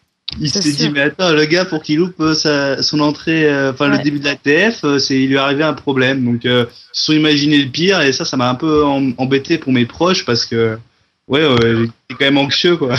Ouais, bah ouais. J'imagine. Tu m'étonnes. Parce qu'on peut arriver en retard au boulot, on peut arriver en retard pour lancer une émission de télé, mais bon, pour jouer sa TF des World Series. C'est plus rare, hein, c'est pour ça que moi, j'étais plié. Mais Helmut, tu disais Helmut, mais il le fait au début de tournoi, lui. Hein. Ouais, c'est ça, il le fait moins en TF. Mais non, mais ça, c'est Ellie, c'est pour ça, c'est son côté là. Il a pas fait exactement pareil. C'est beaucoup plus fort, là. C'est beaucoup plus fort. C'est beaucoup plus classe, attends. C'est beaucoup plus classe. Et puis ça tilte beaucoup plus, parce que. D'ailleurs, Helmut, vous l'avez joué puisqu'il était à Cannes et il a d'ailleurs été assez loin dans un tournoi, d'ailleurs. Mais je suis blasé, je l'ai pas eu à ma table. Ouais, moi non plus, je l'ai eu pas loin, mais pas à ma table. C'est dommage parce qu'il y avait un petit fil, vous auriez pu avoir la chance de l'avoir. Ah, mais j'ai eu. On en a eu d'autres. À ma table et j'ai pas eu mon moumoute et ça m'a attristé. Ça t'a manqué quand même. Ah, vraiment, je suis impatient de l'avoir à ma table. Bah oui, tout le monde d'ailleurs. Ouais, en plus, il paraît qu'il est très sympa. Amenez-le-moi. Mais n'empêche. Par contre, tu l'as eu en boîte. Par contre, tu l'as eu en soirée. Ouais, vous l'avez eu après alors. Ouais. D'accord. Okay. Et c'est vrai que c'est peut-être plus cool à table. Ouais. Mais cela dit, on se moque, mais moi je me moque gentiment parce que je trouve que c'est un personnage quand même assez intéressant. Moi je l'aime beaucoup parce qu'il fait le spectacle, il fait le show. Il y a quand même beaucoup de deuxième degré là-dedans, mais il a quand même un personnage aussi au premier degré qui est quand même assez sévère tilter et tout. Quoi, mais je pense qu'il y a un mélange des deux. Mais il y a l'expérience quand même. Enfin, moi je regarde ce qu'il a fait encore cette année, quoi. C'est la folie, quoi. Ouais. Il a fait deuxième, il a failli encore choper un bracelet. À Cannes, il a encore fait des perfs. Il a été, je sais plus, mais il était en TF. Il fait encore une TF. Ouais, et puis c'est beau depuis le temps qu'il joue, franchement. Et il arrête pas, quoi. Et bon. Attends, à Vegas, il a pas fait une fois deuxième, il a fait 3 fois deuxième. Oui, c'est monstrueux, quoi. C'est il a fait 4 fois dans des variantes. Il a fait 4 TF et 3 fois deuxième. Voilà, donc bon, terrible, quoi. On dit ce qu'on veut, on regarde Franchement, il peut arriver 2 heures après, la carrière, hein, et puis voilà. Et il y en a un autre que je voudrais saluer ce soir aussi. Je l'ai jamais eu dans Calling Station et j'espère que ça va arriver bientôt. C'est Big Roger. qui nous a fait troisième du split. Troisième du split, je crois. Hein. Qui est aussi critiqué que Helmut, mais c'est pareil. Regardez son palmarès. Ok, c'est un joueur. Pour la gagne. Hein. Okay, c'est pour la gagne en plus, parce qu'ils avaient. Celui des deux qui gagnait avait un stack monstrueux par rapport à l'autre. Ah bah c'est contre Mizrachi qui est pas, et puis c'est fini sur un flip en plus. Hein. C'est pas, c'est pas, il y a pas d'embrouille sur le coup. C'est de l'un ou l'autre. Et puis en face c'est pas random fish quoi. Voilà. Et puis il a battu tous les gros depuis le début. En plus ce format c'était quand même assez intéressant de démarrer en full ring, short handed, puis en finir en HU. Il a pris tout le monde. Bon, il a perdu sur un coin flip. Il aura gagné, c'était pareil. Et celui qui arrivait, il avait 3 ou 4 fois plus que l'autre en HU. Et c'était quasi fait, quoi. Et c'est pareil. Bon, il y a des critiques à faire. Ok, mais regardez son palmarès. Ce mec-là, il a jamais été sponsorisé de sa vie. Bon, maintenant, il est. Comment ça, pardon? Il a jamais été sponsorisé de sa vie, sauf que là dernièrement il est avec Barrière, mais non, mais il l'était avant. Hein. Ouais, mais pas depuis longtemps, mais ça fait 40 ans qu'il joue au poker. Oui, non mais bien sûr. Non, mais voilà, la différence elle est là. Et ça fait quoi, 2 ans qu'il est un peu dans le milieu où il a peut-être un petit peu d'aide. Ouais, il était pas chez Partouche avant? Non, je crois pas. Ouais, j'affirme pas, mais je crois pas. Non. Ah, mais peut-être, tu en sais plus que moi, peut-être là. Moi, Non, mais pas à cette époque, c'est vrai. Je pense pas, non. Mais, non, mais tu confonds avec un autre gabarit qui lui ressemble un peu, c'est Antonin. C'est Antonin, c'est Antonin. Lui aussi qui a eu un bracelet d'ailleurs à Vegas, dis donc. Ouais, avec Alain Roy, tu veux dire? Hein? Avec Alain Roy aussi. Ouais, non, Alain Roy, ouais, aussi, c'est vrai. Mais Antonin, il fait plus comme Roger, quoi. Il a un côté rentre dedans qu'a pas Alain Roy. Ouais, c'est la voix aussi. Tu vois, il y a la voix, ouais, l'attitude, quoi, je veux dire. Ouais, ils sont tous costauds, hein, tous les trois, mais. Très sympa. Mais il a l'air sympa. Hein. Je sais pas si vous vous souvenez quand c'était partout justement avec Gus Hansen. Antonin, il est super sympa. Il avait déconné avec Gus Hansen. Il s'était mis à sa place. Je l'adore. Il a l'air. Mais ça a l'air d'être un mec gentil, quoi. J'en sais rien. Ouais, voilà, un mec sympa, quoi. Je le connais pas du tout, mais. Ça c'est une crème du poker. Ouais, ils sont ça a pas l'air. tous comme lui. Hein, ouais, voilà. Tout le monde l'apprécie. De toute façon. Bah ça c'est bien. Ouais, c'est sympa. Bon, ben voilà. Eh ben, écoutez, je pense qu'il est temps de mettre un terme à l'émission. Antoine, tu voulais rajouter quelque chose peut-être parce que tu veux toujours pas dire qui tu es. Non, mais c'est bon, Elie l'a suffisamment dit dans les vidéos là, dernièrement. Donc... Ouais. mais dis donc, à propos de vidéos, justement, parce que je sais que tu évoques une vidéo en particulier. Je pense pas me tromper en disant ça. Et j'ai vu cette vidéo. Et je vais poser une question à Elie en particulier. Oui. J'aurais pu la poser à Gab aussi. C'est pas malotru de ne pas te la poser, Vanessa. Mais c'est comme si je me la posais à moi. Ce serait complètement ridicule. Mais c'est pas par rapport à toi que je dis que c'est ridicule. Hein, attention. Si je vous demande qui est le numéro 1 français en Hold'em, en tournoi, en MTT, je suis sûr que je connais la réponse. C'est Nicolas Sarkozy. D'accord. Ah bah tu vois. Bon, en gros, je pense que 99% des gens qui connaissent un peu le poker, il y a 1% de contestataires, on sait, vont dire Elki. On est d'accord? Of course. Of course, pas de contestation. Ouais. Bon, ça va être à peu près ça, en France. Hein. En femme, c'est ça la question, c'est en femme qui Non. Alors en femme, on sait que c'est Vanessa. Enfin, non, Elki. Elki en femme. Quand il se met, ouais. Ça, ouais. Et en revanche, si je vous demande, alors toujours en MTT, mais en PLO, qui est le meilleur joueur français? Là, MTT là, je suis moins certain de la réponse. Là. Ouais, si la réponse, elle est easy. Là. Bah, c'est Elie. Non, j'y travaille pour, mais je suis derrière. Encore. Mais j'y travaille. Mais il y en a deux que je respecte beaucoup, c'est Anthony Lelouch et David Benjamin. Ah oui, parce que ces deux-là, c'est quand même. D'ailleurs, pour avoir joué David Benjamin dans le 5K, j'ai pas été déçu parce que j'avais déjà dit à Club Poker que il faisait partie pour moi des meilleurs joueurs de PLO MTT. Et effectivement, j'étais satisfait d'avoir pensé ça puisqu'il jouait très très bien. Quoi. Et en cash, c'est un redoutable shark aussi. Et en cash, là, n'en parlons pas. Et c'est peut-être le meilleur français avec Benjamin, d'ailleurs, aussi, les deux. En cash, il y a Thomas Bichon aussi. Cash, Thomas Bichon aussi, ouais. Pour moi, en cash game PLO, pour moi, c'est Rukao le meilleur joueur PLO. Alors, en cash game En cash game, Rukao, ouais, je pense que je le mets. Pour moi, Rukao, il fait partie des meilleurs joueurs au monde, je pense, en cash game PLO. Alors, pourquoi je te pose cette question-là, Elie? C'est parce que je me dis, bon, c'est vrai que les deux que tu as cités, là, c'est quand même c'est du lourd. Et je suis complètement d'accord avec toi. Je pense que c'est les deux meilleurs. Mais bon, ils font pas tellement de tournois. Hein. D'ailleurs, ils en font pas trop. Et je me dis qu'il y a peut-être une place à prendre. Et tu dois pas être si loin que ça, toi. C'est ce que j'essaye de faire. Hein. C'est le temps me le dira parce que je pense justement que cette place elle m'est réellement accessible. Maintenant, il va falloir que je m'en donne les moyens et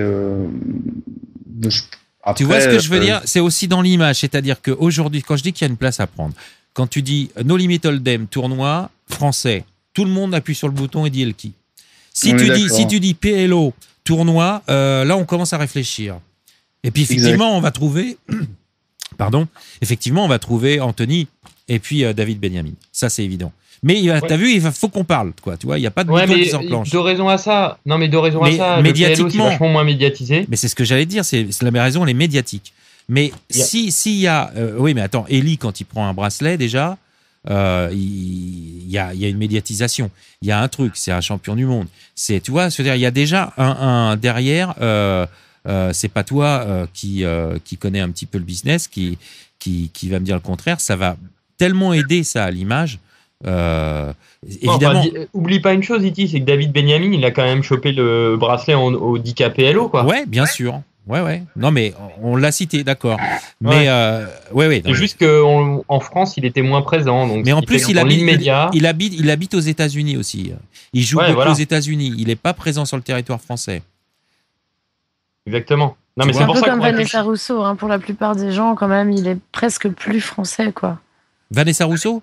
Mais je disais, Benjamin, c'est un peu comme Vanessa Rousseau, même si bon, elle a les deux nationalités, mais c'est vrai que souvent, dans la tête des gens, c'est pas des Français, souvent. Ouais, elle est quand même américaine aussi, Vanessa Rousseau. Voilà, elle a les deux, mais c'est vrai que moi, franchement, je l'ai eu à ma table, elle parle français, et c'est vrai que j'entends beaucoup de gens qui disent, bon, elle est américaine, voilà. La plupart du temps, quand t'es pas en France, pour les Français, en tout cas, ils oublient un peu cette partie-là. David Benjamin, la plupart du temps, il est presque plus considéré comme français. Exactement, voilà. C'est pour ça. Bon, après, il reste Anthony Lelouch qui, lui, est bien sur le sol français, mais qui est quand même beaucoup plus spécialisé cash game. Même s'il fait des tournois, mais il est quand même... C'est vraiment un joueur de cash game. Lui, c'est le joueur de cash game, quoi. Et il a juste gagné le 5K PLO du WPT Paris aussi, quoi. Mais c'est clair que le niveau, il est au-dessus de tout le monde. C'est logique, quoi. C'est logique. Lui, il a le potentiel pour tout gagner. C'est simple. Hein. Mais je pense que Elie, il peut... voilà. Elie, il arrive, il est jeune. Et voilà, c'est ça. Il prend un bracelet. Enfin, je veux dire, non, mais il a pas à rougir. Hein. La preuve, là, le 5K de Shark, il fait 17.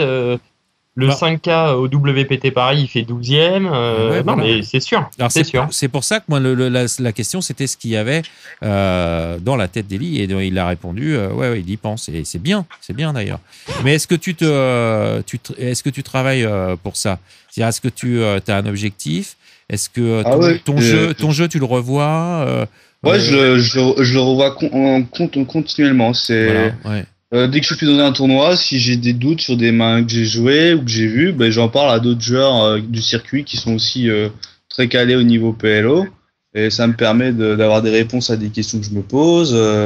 Maintenant, mes objectifs et les moyens que j'y mets, c'est de m'investir vraiment dans beaucoup d'événements PLO. C'est pour ça que je vais à San Remo d'ailleurs. Je vais à San Remo, je vais même pas jouer le main, je vais jouer des tournois PLO. Donc non, je m'y investis vraiment à fond. Comme aussi pareil ce que je vais faire avec Poker Stratégie, de pouvoir échanger et donner du coaching au niveau de l'OMA. Je pense aussi sincèrement que ça va être aussi un plus pour moi parce qu'au final je vais me retrouver à échanger avec une communauté et puis je vais être amené à gagner d'autres informations. Évidemment. Pour réussir à vraiment donner les informations essentielles pour des demandeurs. Mais, non, je m'y investis vraiment à 100%. Quoi. Bon. Eh ben, écoute, moi, je te le souhaite parce que je pense que vraiment, il y a une place à prendre là-dedans. Et si c'est toi, c'est pas plus mal parce que ce serait un mec qui serait pas sympa, ça serait plus embêtant. Ouais. Écoute, je te remercie, ça fait plaisir. En tout cas, on pousse à la roue si on peut. Mais bon, c'est pas parce qu'on. Il y a que toi qui pourras le faire. De toute façon, il faudra que tu gagnes vraiment tout le temps, quoi. Débrouille-toi. C'est pas l'envie qui manque. C'est pas l'envie qui manque. Donc, j'ai quand même une grosse motivation au fond de moi, et ça, c'est le plus important. Ouais, c'est ça. Il faut avoir la motivation. Ouais. Voilà. Bon, et après. Quand ton jeu est solide, il faut bien runner, et puis c'est bon, ça devrait passer, quoi. Bon, écoutez, je vais quand même mettre un terme maintenant, définitivement, à cette émission, en vous saluant et en vous remerciant tous les trois. Je remercie Gab qui est déjà parti de nous avoir consacré aussi un peu de son temps juste avant son rendez-vous, parce que bon, en PLO, il y a aussi Gabriel Nassif, en cash, il est pas mal, en tournoi, il est pas mal non plus. Je crois pas qu'il est parfait en PLO, par contre, encore en tournoi. Il a des ITM, il a des ITM, ça, oui, ça c'est sûr. Mais je crois qu'il a pas encore fait la grosse perf. Il a plus perfé en hold'em. Mais par contre, il joue en cash game très régulièrement, et puis ça se passe pas trop mal, je crois. Ouais. Et puis aux grosses tables maintenant. Et puis aux plus hautes limites. Donc c'est un client sérieux. Donc voilà, on peut pas parler de PLO sans citer Gabriel, évidemment, qui est un des maîtres. Mais je pense vraiment, surtout, je crois la dernière fois, je discutais un peu avec lui, il m'a dit je fais 10 heures par jour de cash game, quoi. Ouais, je te confirme, Eli a pu le voir aussi quand on est allé à Cannes dans la baraque où il était. Il a grindé une bonne dizaine d'heures au moins. Ouais, c'est ça, ouais. Donc bon. En PLO, cash game, 5, 10, 10, 20. Ah oui, et d'ailleurs, ce qui est toujours rigolo, c'est ce que tu m'avais dit, Eli. Toi, tu fais toujours du cash game, mais tu fais pas du PLO en cash game, tu fais du no limit hold'em. Je commence à m'y intéresser. Ça y est, quand même, ouais. Là, je commence à jouer online sur des petites limites, en fait, en cash game. Donc vraiment des petites limites. J'ai pas trop envie de donner mon pseudo sur les quelle horreur. jeu, mais parce que non, mais c'est vrai. Ah ouais, d'accord. Moi aussi, je joue en petite limite. En fait, c'est toi en face, c'est les boules. Non, mais comme je sais que j'ai beaucoup à apprendre en fait du cash game online et en plus en OMA. Je commence doucement par prendre mes repères. Et puis tu vas quand même me donner ton pseudo. Hein. Quand j'ai un peu de temps, je grine un petit peu, mais c'est pas pour vraiment gagner ma vie, c'est plus pour apprendre en fait. Oui, parce que toi, tu viens du live au départ. Exactement. Même si t'es jeune, t'es pas issu d'Internet. Je m'investis sur le online et donc forcément l'investissement, ça fait qu'on peut pas gagner comme ça en arrivant. C'est un jeu différent en plus. C'est un jeu différent. Exactement, c'est complètement un jeu différent, c'est des repères différents. J'en suis conscient, donc c'est pour ça que je commence dans des basses limites pour pas me faire trop mal, quoi. Ah je vois E.T.77 Best Online PLO Player. Alors Alloman qui joue, je disais, les Sit and Go 500. Je vais te voir. Online never fold. Alors parce que on a fait, c'est un shark en HU, et on a fait un HU tous les deux en PLO et je lui ai pris 4 caves, à ce shark. Voilà. Mais c'était du PLO ILO à l'époque du .com. C'était et sa variante, c'est le No Limit Hold'em. Donc, mais il s'est joué à tout, quand même. Mais bon, j'avais quand même un edge sur le Oma. Et c'était du high-low, c'est un peu spécial. Mais c'est vrai. C'est un autre débat. C'était un autre débat, mais c'était un HU qui était... Non, je renais, tu parles. J'ai fait juste une fois un carré, c'est tout. T'avais full max, bon, d'accord, mais... Il y avait un fold easy, quoi. Easy fold. Si t'avais écouté l'émission au début, t'aurais compris qu'on pouvait fold des full. Mais toi, tu sais jouer quoi, Hold'em. Voilà. Non, mais c'est ça la différence entre un bon joueur et un joueur exceptionnel. Bon, je plaisante. Tu le cherches un peu là. Ouais, je le cherche, mais on se connaît bien. Tu sais, on se trouve facilement, remarque. Ouais, j'imagine. non, mais je l'aime bien, Alloman. Oui, c'est moi. Je suis désolé, moi je vais devoir vous laisser. Mais non, mais je vais. Là, on discute, on dérive, mais je vais te dire au revoir, te remercier. Antoine, tu peux partir, vaquer à tes occupations. C'était bien sympa de t'accueillir. Donc, je vais le dire à tout le monde. Antoine, c'est donc non, je dis rien du tout. Je te salue. Bonsoir Antoine. Et puis. Ciao, merci. Je salue. Salut Antoine. bien fort, Vanessa. Je te fais un gros bisou, Vanessa. Merci encore d'être passé. Merci, Ellie, d'être passé. J'ai hâte de voir ton coaching bientôt. Merci à toi, c'était un plaisir. Et entre parenthèses, ta vidéo, Vanessa. Non, mais hop là. Voilà. Il revient dessus. Hein, quand même. Non, je déconne. Non, moi, je m'en fiche. Moi, je suis pas responsable de ça. C'était juste. Mais bon, voilà. Je vous souhaite évidemment, comme à tout le monde dans le chat, comme d'habitude, good luck aux tables. Et puis que les bad beats vous évitent. Et puis là pour vous deux, vous allez tout de suite remettre le couvert apparemment. Hein, les sides de PLO pour Ellie. Et puis toi c'est Marrakech, c'est ça hein? Ouais. Non, ouais c'est ça, hein, Marrakech direct. Enfin direct c'est pas tout de suite, mais c'est quand même bientôt. Et donc on va vous suivre comme d'habitude. On espère comme d'habitude que vous allez réussir à perfer. Et puis sinon, même si vous ne perfez pas, on vous aime bien, alors c'est le principal. Et puis, vous êtes toujours les bienvenus dans Calling Station. Et merci encore une fois d'avoir répondu à mon invitation. À très bientôt. Ciao, ciao. Ciao, merci. Calling Station. Calling Station. Calling Station.